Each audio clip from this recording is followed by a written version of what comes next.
Welcome to our little show, where the wild ideas flow. We plant the seeds in dusty ground, watch them rise without a sound.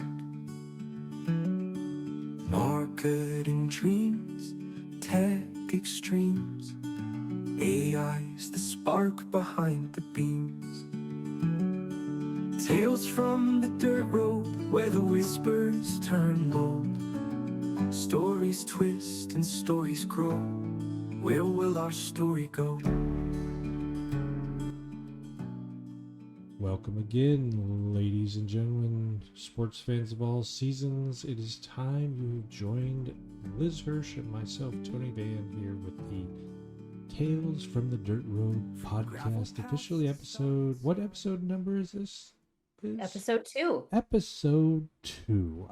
I'm sorry, I got a little distracted there with the numbers. Can you tell us a little bit about what we're going to be talking about today? We're going to be talking about, I feel like it's an age-old challenge for humans, right? The squirrel, the shiny object that comes across our desk. The distraction. Yeah. Yes. Yeah. Hang on just a second. I saw something shiny go there. I need to refocus on that. So yeah, I think you're right. I think this is an age-old issue from everything from the workplace to personally to everything, life. Right? Life. Yeah. Life. I'm really loving this topic. I mean, we have spoken about 26 seconds of something, and I'm already loving this. So, would you like to go first on the squirrel hunt, or would you like me to go first? I'll jump in. Let's go. I'll jump in. You do. Because I think agency owners, the entrepreneurs who are listening will relate deeply to this topic. Because by our nature, we get excited about things. We want to pursue the newest, the latest, and greatest. And is that always where our time is best spent? Yeah, there's the question. That is the question. Good setup there, Liz. All right, so tell us, is that the best time? What does that look like? Yeah, so I'm guilty of it. I know many, many people who are, Absolutely. And in the age of, we'll talk a little bit about AI today, but this conversation won't be, all about AI. There's a lot going on. There's a lot that's new. There's a lot we want to try. And Tony, like when we were chatting before the episode, we want to be on the cutting edge of our industry. Absolutely.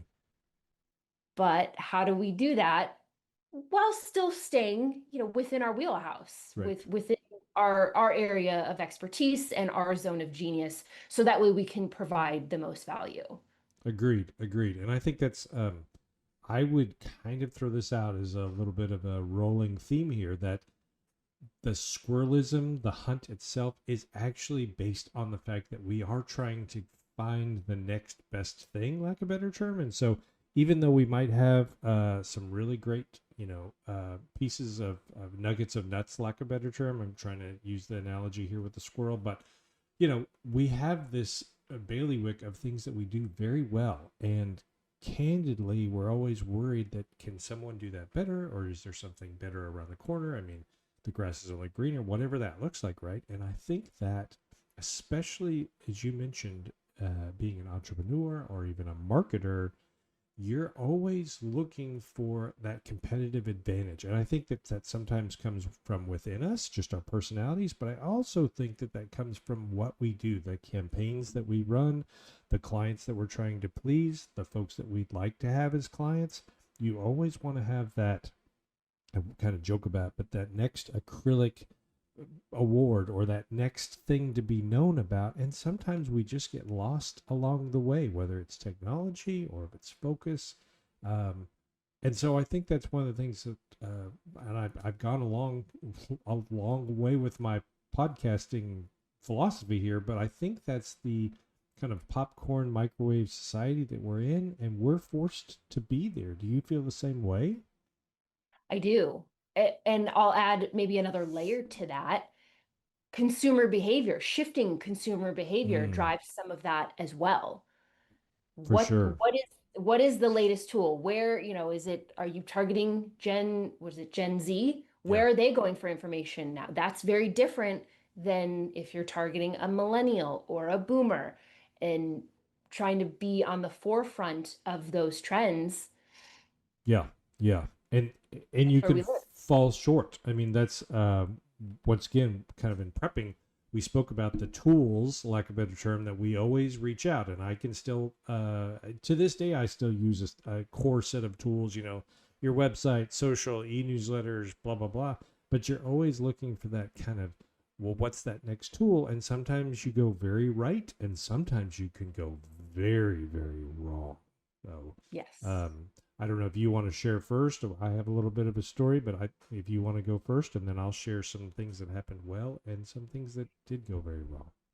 Yeah. And let's also let's have a joint experience share. Tony and I have both sat through presentations, tech tool presentations that included a smattering Mm-hmm. of random tech tools, and that's all great. But how do you actually implement them into your SOPs and Yeah. your workflows in a way that brings real efficiency and value rather than just wasting tons of time playing around with, most recently AI tools. Yes. Yeah. Uh, and well, we're July 25 now, in late 2023, when things were really heating up, um, I started playing around with all kinds of fun tools. And I'm like, oh my gosh, I could waste 8 hours a day Right. Right. and not do any real work and any work that's going to move the needle forward on my company. So you have to kind of take a step back and say, okay, what are we doing here? What and that's really what I think you need to stop and ask yourself first. What's the problem we're solving? Oh, that is good. That is so Is good. is there a problem? That is so good. Yeah. That's the takeaway. Is there a problem? Like, is it broken? Is there a problem to be fixed here? Yeah. Yeah. So how do you work with clients in that manner? I mean, is that I mean, I am thinking immediately about, oh, that is a better pivot to some questions that I have with my clients, just in conversations. Is that something you bring up? Well, most of our clients are relying on us to be the thought leaders in the marketing space. So if we're seeing an issue or a challenge or a shift in the marketplace, we're going to come to them and say, several years ago, right? It was, hey, guys, we have to adopt a video first mindset. Yeah, you right. know, like this is static images and text, that's great. It's never going to go away, but we really have to incorporate more video into Mm-hmm. what we're doing. And that was a process. That was a journey. And truthfully, it's getting flipped on its head now with AI, right? But you Right. know, several years ago, it was like, all right, how are we going to do this? Thinking through, are we going to use a combination of stock video along with talking head videos Mm-hmm. and tell the story in that manner, right? So yeah, thinking through that a couple years ago was key. Yeah. Yeah. And it's interesting. You brought up several points, and I'm just going to kind of pick at them because they're so great, and it's not negative at all. But here's the thing. So you first of all talked about the fact as a marketing professional or strategic communications professional, we do have to be the thought leaders. We always have to remember that people are coming to us. And it's always to me, it's always a very interesting dance because they come to you with some ideas and I don't want to say you want to pat them on the head, but you want to lead them down the road to the problem that they're trying to solve or they perceive that are being solved, but you don't necessarily need to throw the toaster in the bathtub. Sometimes it's just, hey, why don't we do X, Y, and Z and see where we are? It's a much cheaper, maybe a more effective way. One. Two is, as you brought up about kind of understanding what you need. If you have ever been, and I'm pretty sure that many of our listeners, if not those that are about to listen, have been in different types of presentations, seminars, whatever that looks like, where the actual presenter is giving you a litany, a shotgun approach of these 27 amazing, incredible tools, but either you have already utilized them and have checked them off, or two, you realize that the presenter may have only utilized that tool about 1 hour prior to their presentation, and you get into it and realize the tool doesn't do as it says, or it may not be a good fit for you. And so I would suggest, I think I'm going down this road, is I would suggest that as a marketer, we are also tasked as being the thought leader to understand those tools. So, I could go to a plumbing convention. That does not mean that I'm a plumber by any means. I might be able to pick up a wrench. I might be able to figure out some small things, but I'm not an expert. And the same thing. So, I would suggest that if you are a strategic communication professional listening, make sure that you do that deep dive, right? Well, do the deep dive. So I have a couple thoughts on No, that. please. I the immediate one that popped into my head was we live in the age of influencers and affiliate links. Hmm. So if somebody is pushing a tool or 30 tool, whatever it is, you know, stop for a minute and say, okay, if I click this link or if I follow that QR code, are they going to get a commission? Not that that's No, wrong no, right. or bad, but when it's just, try this, try this, try this, you kind of have to think, okay, hey, hang on a sec. This is great for them. Is it going to be great for me? Nailed it. Yes. And to build on that thought a little bit, like this is where if somebody shares a bunch of ideas with you, you know, pick one or two and say, you Mm, know what? That one might be able to solve that problem we have. And then think through what a structured test looks like. And that's going to be different for every agency or every marketing department, depending on the problem. A quick structured test could happen in the matter of a week, right, right? Or right. it could be like, dang, this is something like we've got to really dig into this and track our progress, track how this would be integrated into our workflow over the course of 90 days, maybe 6 months, depending on what you're testing. So be very intentional about it. Opening up a tool, signing up for a free trial and saying, "Hey, I think this is good. Let's go. Let's have at it." I think Mm-mm. that's a recipe to waste a lot of time, potentially a lot of money if the tool doesn't work out and you Yeah. forget to cancel your subscription. Yes, absolutely. Yeah, I've been guilty of that. So, absolutely. I mean, thank you for picking up on that, because I think that's exactly, I mean, I'm bringing us back to our squirrel theme, our shiny, following shiny star theme here. The reality is that we get too deep in the excitement and we don't do the back end, which is what you're talking about, the testing itself, really doing A/B testing, being objective on whether this tool or this campaign is going to help your agency or your client or their business generally. I mean, that's the bottom line, right? People hire us so that they can make more money or be a better client or whatever, or be bigger consumer or whatever. So, right. um, wow, that's really interesting. So the other thing you brought up, which I wanted to kind of talk to you about, is the fact that you get in there with a client and they may have questions about something that you've never heard of before. So what limits yourself? Like, do you have any kind of self-governing systems, like a better term, that are like, hey, I don't know about this, but try this? Or do you go along with the flow of the client and basically say, let me take a look at it? Or how does that work? Because I think that would be a doom loop as well if you went too deep. Mm. So, truthfully, a lot of our clients, again, they rely on us Mm-hmm. for to be a thought leader in this space. So, and I'm not trying to like pump up my ego here, but there's only been maybe a handful of questions in my time as a professional communicator where I was like truly stumped. And I'm Okay. like, hang on, I actually have no idea. And I just said that. And I was like, you know what, let's dig into this. I'll dig into it. Somebody on my team is going to dig into it because I am stumped as to why this isn't working, or that's a great question. I never, fill in the blank, right? Um, as kind of a type A person, I want to come to the table with as many questions and having done all of the prep work as possible. Sure, right, yeah.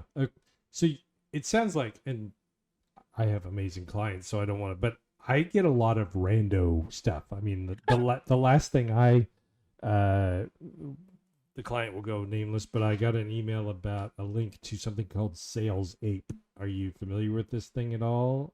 I maybe we may have spoken about it Okay, well, briefly a couple months ago. so it's like just these.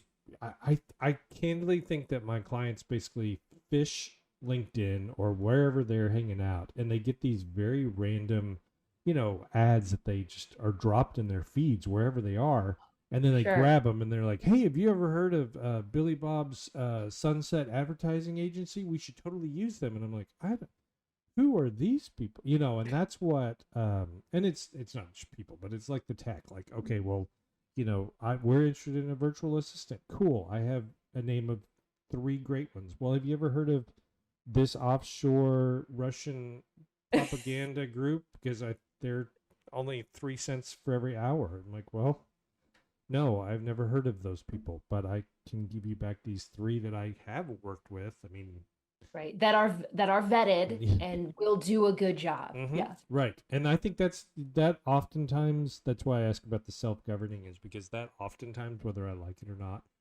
takes a lot of time for me, because I think, okay, well, I do have the duty to do some due diligence on X. And then I get into it. I'm like, okay, well, this is, industry specific. So then I have to determine, okay, I have 27 clients right now, or 32 clients, and two of these people are going to be using this. Is this worth it for me to do this or not? Yeah. Kind of thing. And then it's the other of just like, oh, well, they offer a subscription based model that's, 27 credits per $1. Well, that's cool, except for the fact that you would probably spend more money. I mean, it's just I just wondered about that for you. So really, we're just having a real conversation on a We are. podcast. What's Yeah. so crazy to me? Yeah. Yeah. I well, so one of the things really drive home in my marketing message is that you go do what you do, leave the marketing to us, right? Let us worry about that. And I think a lot of my clients have taken that to heart, and their, let's say, their level of tech savviness, it ranges from client to client. Sure. So no, I think they're really relying on Look at me. you. Look at Yeah. you. Okay, well, that's Good. hey, everybody, go talk to Liz Hirsch. She's reliable. That's your new slogan. Hirsch Media. We're reliable. We're reliable. I love it. I love it. All right. Well, that's fantastic. Are there I don't want to cut our conversation short. This has been delightful, but are there any other key takeaways you'd like to drop as nuggets for our listeners for this week? I think the only other piece that I would really drive home is, as you're doing these tests with different tools or ideas, measure the results, because the data, the numbers don't lie. They're there. And if you are testing, I'll go back to video. If you are starting to test an AI video tool, right? Maybe your clients, maybe they film some quick real style content for you, and they send it to you to slice and dice and get on social. See if these AI video tools are, how much time are they really saving you, and what's the quality of the output. And then, is that content performing better on social? Is it the same? Is it work? I don't know. I mean, these are things that you're going to have to measure and test. And I think that will determine if you want to invest in a particular tool and change your SOP to incorporate that. Absolutely. Absolutely. And once again, I mean, I'm literally scratching down nuggets, because while you're talking about that, I think that in the future we should totally discuss the importance of actually testing, tracking, doing some listening. I mean, as marketers, I am literally going down another rabbit trail there, but as marketers, and clients, we're very focused on the message we're giving, but we don't oftentimes focus on the listening of the consumers or trying to understand what they're telling us back, which is amazing. We can do that with social media and other tools that we have Oh, not been yeah. able to do before. So, but I will put a pin in that, and we'll bring the stakeholders around and have a paradigm shift to some sort of future episode on that. So, Love it. yeah, fantastic. Well, Liz, once again, this has been about 21 minutes of excitement, education, and entertainment, and I owe it all. Oh, I'm sorry, I got distracted. To you, Liz. Sorry, there's a squirrel or something. I got We're lost. already I sort of get getting out distracted. Yeah, no, no. So thank you, Liz, for being so great today. Yeah, love chatting with you, Tony. This was another great conversation, and there are so many directions we could have gone.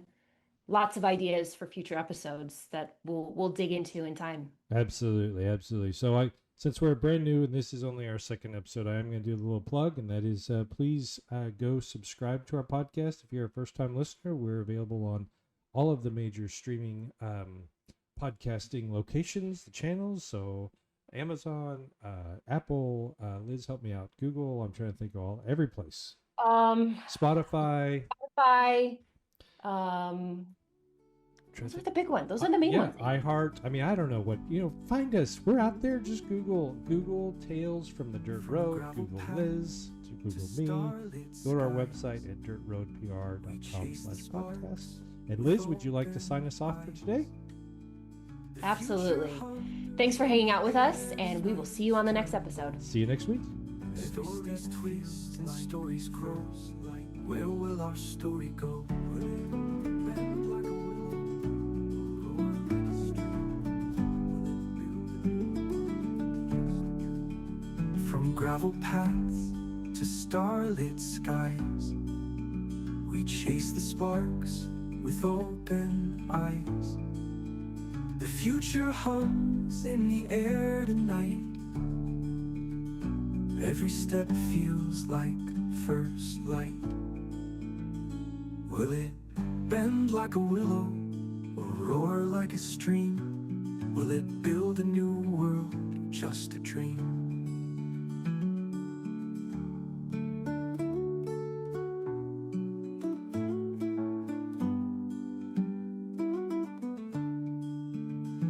Will it bend like a willow or roar like a stream? Will it build a new world or just a dream?